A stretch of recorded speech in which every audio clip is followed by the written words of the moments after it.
Kanchipuram వకుడా silks నాణ్యత మా ప్రాధాన్యత. మదీనాగూడ, మియాపూర్, హైదరాబాద్ లో త్వరలో శుభారంభం.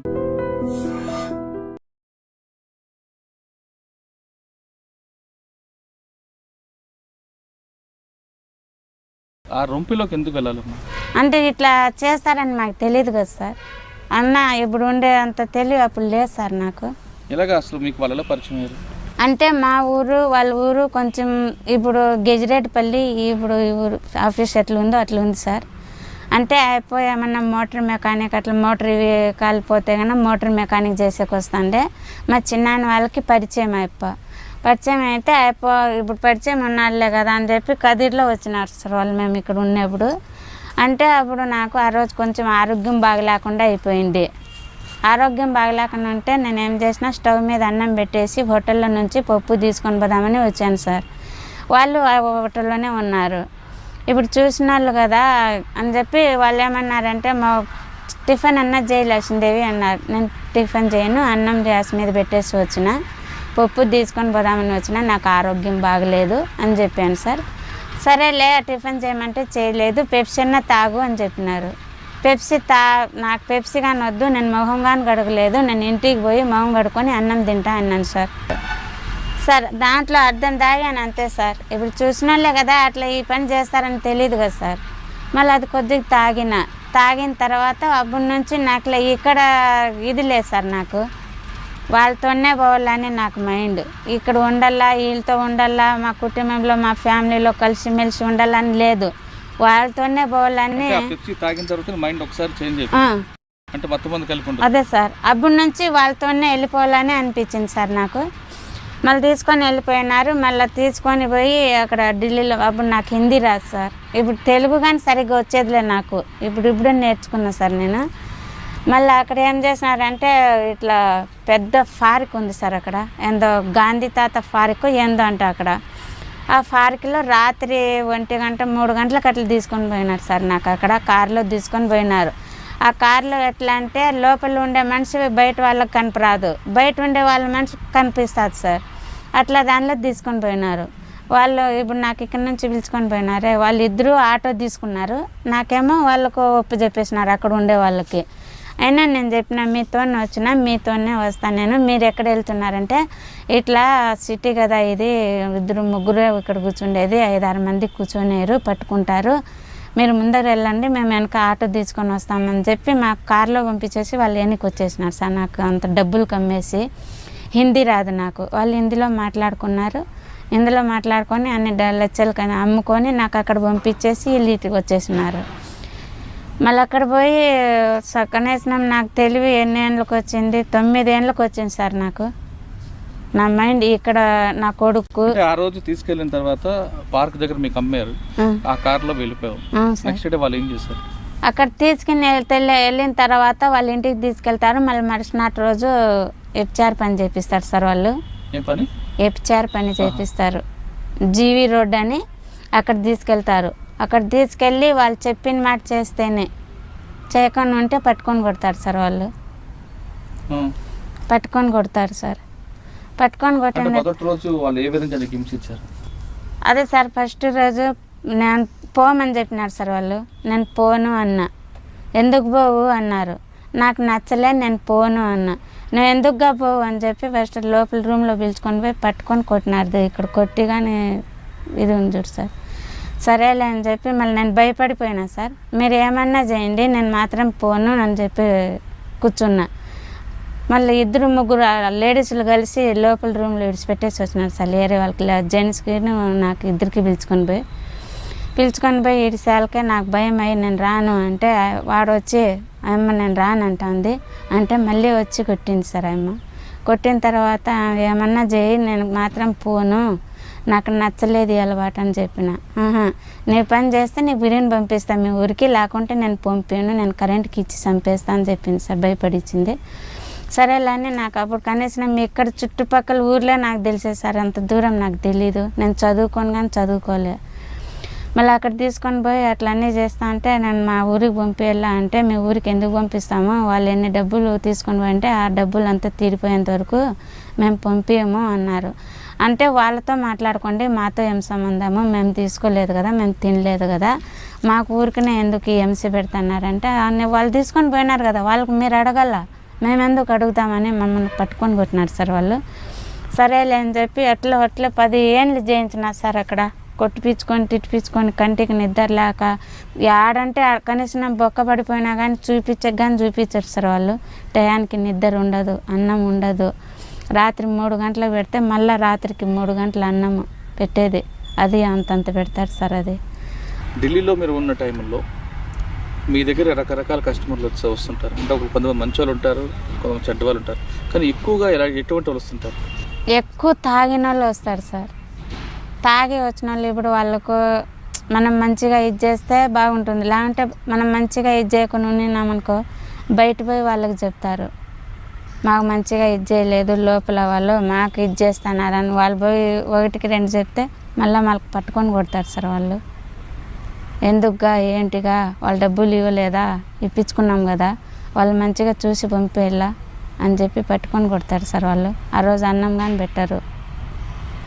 అట్లే చాలా హింస పెట్టినారు సార్. తాగి వచ్చిన తర్వాత వాళ్ళు చాలా వికృతంగా రాక్షసంగా ప్రవర్తిస్తారు. అవును సార్. అంటే అంత రాక్షసంగా ఎలాగ వస్తుంది వాళ్ళు చెప్పొచ్చు కదా, మీరు వాళ్ళు వచ్చిన వాళ్ళు మగవాళ్ళు కాదు, రాక్షసంగా ప్రవర్తిస్తారు. ఇప్పుడు మేము అట్లా చెప్తే వాళ్ళు పట్టుకొని కొడుతున్నారు కదా సార్, భరించుకోవాలా, వాళ్ళ లోపల ఏమి చేసినా మీరు భరించుకోవాలా, డబ్బులు ఇస్తాను లేదా మనకి అని అంటారు సార్, కొడతారు కూడా. అంటే మీకు మర్చిపోలేనిగా రాక్షసం ప్రవర్తించిన వ్యక్తులు ఎవరైనా గుర్తున్నారా? అంటే అక్కడ ఇప్పుడు నేను వచ్చి 3 ఏళ్ళు అయింది సార్. అంత టైంలో అంత ఇటువంటి మనిషి లేడు అన్న ప్రవర్తించే వాళ్ళు ఎవరున్నారా అంత రాక్షసం? అంటే ఇప్పుడు అంతగా గ్యాప్ ఉండదు సార్, చాలా రోజులు వచ్చేసి బాగా హింసించేవారు. అంత నేను చెప్తున్నాను కదా సార్, చాలా హింస పెట్టినారు సార్. అక్కడ అయితే కస్టమర్లు హింస పెట్టినారు, ఇక్కడ నుంచి పిలుచుకొని పోయే వాళ్ళు కానీ బాగా కొట్టినారు సార్ మాకు. తర్వాత ఎన్ని సంవత్సరాల తర్వాత నువ్వు తెలుగు నేర్చుకున్నావు? మళ్ళా 8 సంవత్సరాలకు అట్లా నేర్చుకున్నాను సార్. 8 సంవత్సరాలకు అట్లా నేర్చుకున్న తర్వాత మళ్ళీ నేను అడిగినాను సార్ ఇంటికి పోతాను అంటే, మళ్ళీ నేను అట్లా 8 సంవత్సరాలు ఒకే కంపెనీలో పనిచేసావా? అంటే పక్కన సార్. ఇప్పుడు లైన్గా ఉంటారు కదా సార్, ఇప్పుడు ఒకరోజు 1 నెల 3 నెల సంవత్సరం అట్లా నా దగ్గర, ఇంక వేరే వాళ్ళ దగ్గర 2 సంవత్సరాలు 3 సంవత్సరాలు, ఇంకా వేరే వాళ్ళ దగ్గర 1 సంవత్సరం 1.5 సంవత్సరం అట్లా పెడతారు సార్. అట్లా పెడతారు అంటే ఒక్కొక్క రోజు సంవత్సరము 2 సంవత్సరము ఒక ఆమె దగ్గరే ఉంచారు సార్. ఇప్పుడు వాళ్ళు మెయింటైన్ చేస్తారు కదా సార్, వాళ్ళే చేంజ్ చేసుకుంటారు అన్నమాట. మరి 9 సంవత్సరాల తర్వాత మరి సొంత ఊరికి ఏ విధంగా వచ్చావు? మళ్ళీ అట్లా ఇప్పుడు వాళ్ళు పంపలేదని చెప్పి సార్, మళ్ళీ నాకు కనీసం నా సంతకం కానీ రాదు సార్. నేను చదువుకోలే. మళ్ళీ నేను కడప నుంచి ఒక అమ్మాయి, ఇక్కడ బెంగళూరు నుంచి ఒక అమ్మాయి, వాళ్ళిద్దరికీ పిలుచుకొని పొద్దున్నే 5 గంటలకు ఇక్కడ ట్రైన్ ఉంటుంది సార్. ఇప్పుడు ఆ ట్రైన్కి పోతే ఆడ పట్టేస్తారని చెప్పి ఆ పాపని వాళ్ళిద్దరికీ పిలుచుకొని బస్ స్టాండ్కి వెళ్ళిపోయినాం సార్. బస్ స్టాండ్కి మేము దిగే లోపల ఒక ఆటో ఆయప్ప వచ్చినాడు. ఆయప్పకి చెప్పినాం, ఇట్లా మాకు చాలా హింస పెడుతున్నారు, మీకు కూతుర్లో చెల్లిలో ఎవరన్నా ఉంటారో మాకు ఇట్లా సహాయం చేయాలా, మాకు బస్ స్టాండ్లో అట్లా చేర్చేయమంటే బస్ స్టాండ్లో 5 గంటలకు చేర్చేసినారు సార్. చేసేసిన తర్వాత మళ్ళీ అక్కడక్కడే 2 రోజులు బాధపడినా సార్. మాకు దిక్కు తెలియదు కదా సార్, మేము అసలు అక్కడ నుంచి ఇంత దూరం రావాలంటే మాకు తెలియదు కదా, 3 అట్లా వాళ్ళమే. అక్కడే 3 రోజులు అక్కడే బాధపడినాం. ఆడే బస్సు ఎక్కేది, ఆడే దిగేది, ఆడే బస్సు ఎక్కేది, ఆడ కనీసం కంటికి నిద్రలే, అన్నంలే, 3 రోజులు అట్లే ఆడే బాధపడినాం. మళ్ళీ తర్వాత బస్సు ఎక్కినాం సార్. మళ్ళీ బస్సు ఎక్కి మళ్ళీ అడిగినాం వాళ్ళకి, అడిగితే ఇటు హైదరాబాద్ పోతుంది అన్నారు. సరేలే మన ఆంధ్రాలో పడిపోతే మళ్ళీ ఎట్లా అవుతుంది అని చెప్పి. ఢిల్లీ నుంచి హైదరాబాద్ బస్సులు లేవి అక్కడగా సార్, ఇక్కడ హర్యానా, బీహార్, హర్యానా అని ఉంటుంది సార్. అవి దాటుకుంటే హైదరాబాద్ బస్సు వస్తుంది సార్ అక్కడ. మళ్ళీ అక్కడ నుంచి ఆ బస్సుకు వచ్చాకే మళ్ళీ హైదరాబాద్లో వచ్చేసినాం సార్. హైదరాబాద్ నుంచి ఇక్కడ వచ్చాక మా దగ్గర డబ్బులు లేవు సార్ మాకు. ఇప్పుడు ₹1 ఇయ్యరు మాకు. సంపాదన అంతా వాళ్ళే తీసుకుంటారు. మీకెందుకు ఇంకా ఈ సంపాదన, మేము ఇస్తున్నాం కదా, మేము చూస్తున్నాం కదా, మేము తినిపిస్తున్నాము, మీకెందుకు డబ్బులు అని చెప్పి మా చేతికి ₹1 ఇయ్యరు సార్ వాళ్ళు. మళ్ళీ తీసుకోకుండా మళ్ళీ అక్కడ నుంచి ఇప్పుడు హైదరాబాద్ నుంచి బెంగళూరుకి వచ్చాక మా దగ్గర ₹1 లేదు.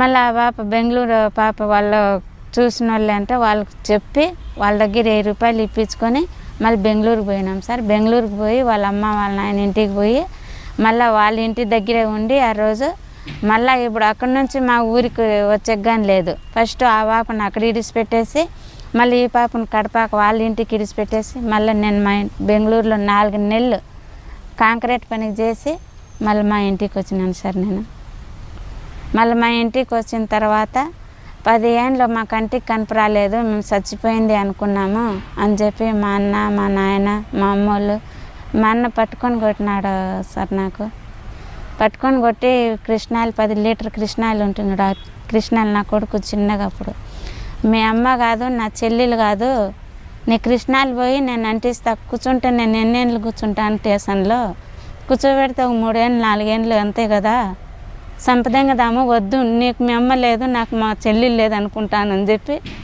కృష్ణాయిల డబ్బు తీసుకొచ్చి దగ్గర పెట్టినాడు సార్. అప్పుడు ఏమనుకున్నా అంటే నేను అంత హింస పెట్టి అక్కడ నేను అంత బాధపడి అంతగా వచ్చిన నేను వీటికి వచ్చేళ్ళకే నేను నాకు మళ్ళీ ఈ కృష్ణాయిలు పోసి నేను ఇది చేస్తా అంటున్నాడే మా అన్న. నా చెల్లెలు ఇంటికి వచ్చిందని సంతోషం పడలేదు. మా అన్న మళ్ళీ ఈ మాట అంటున్నాడే, నా కొడుకుని దెబ్బతున్నాడే కాల్ చేయమని చెప్పి బాధపడినా సార్. నేను నా కొడుకు నా కళ్ళు చూసి ఏడుస్తున్నాడు, మా అమ్మని కాల్ చేయమని చెప్తున్నాడు మా మామ అని చెప్పి. ఆ మాట అనాలకి మళ్ళీ నా కొడుకు మా అమ్మ దగ్గరికి వెళ్ళిపోయినాడు. వెళ్ళిపోయిన తర్వాత మళ్ళీ నేను అన్నం కానీ తినలే, పక్కన రూమ్లో పోయి పండుకుండేసినాను సార్. నేను అట్లా హింస పెట్టి అట్లా ఇబ్బంది పెట్టినాడు సార్. కనీసం కట్టుబట్టలతో వచ్చేసిన సార్. నేను ఇప్పుడు కానీ నేను కూలి నాలి చేసి నా కొడుకుని ఇంట్లో సంసారం చూసుకోవాలా, కొడుకుని చదివించుకోవాలి సార్. నాకు తినడానికి కానీ జరగదు, కూలికి పోతే నాకు తినేకి, కూలికి పోకుండా ఉంటే లేదు సార్. నాకు కనీసం ఇల్లు లేదు, నాకు పెన్షన్ డబ్బులు లేదు, రేషన్ కార్డు లేదు, అట్లాంటి ఏంది లేదు సార్. అక్కడ పోయి నేను ఢిల్లీలో ఉన్న పడ్డ కష్టం కన్నా ఇక్కడికి వచ్చే కష్టం ఎక్కువైందంట. కాదు సార్, మా అన్న ఈ మాట అనాలకే ఆ బాధ అనిపించింది సార్. నాకు ఇంట్లో ఆదుకోవాల్సింది పోయి ఆదుకోకుండా అవమానపరిచారని బాధపడ్డా. అవును సార్, అక్కడ నుంచి బాధపడి నేను ఇక్కడ వచ్చినాను కదా, మా చెల్లెళ్ళు అక్కడ ఏమేమి బాధపడి వచ్చిందో అని అట్లా ఆలోచన చేయలే మా అన్నోళ్ళు. మా అన్నోళ్ళు వాళ్ళు ఇంకా నేను చంపుదాము అది ఇది అంటున్నారు కదా, నేను ఇంక ఈ బతికే ఎందుకు వేస్ట్ కదా అని చెప్పి అట్లా బాధపడినా సార్. నేను తర్వాత ఏ విధంగా ఉంది మీ జీవనం? ఇప్పుడు నేను కూలీనాలు చేసి మా అమ్మ మా నాయన ఇంటి దగ్గర లేదు సార్. నేను మా అత్తోళ్ళ ఇంటి దగ్గర వచ్చేసిన. నేను అక్కడ వచ్చి కూలీనాలు చేసుకొని బతుకొని సంసారం చూసుకొని పిల్లల్ని చదివించుకుంటాను.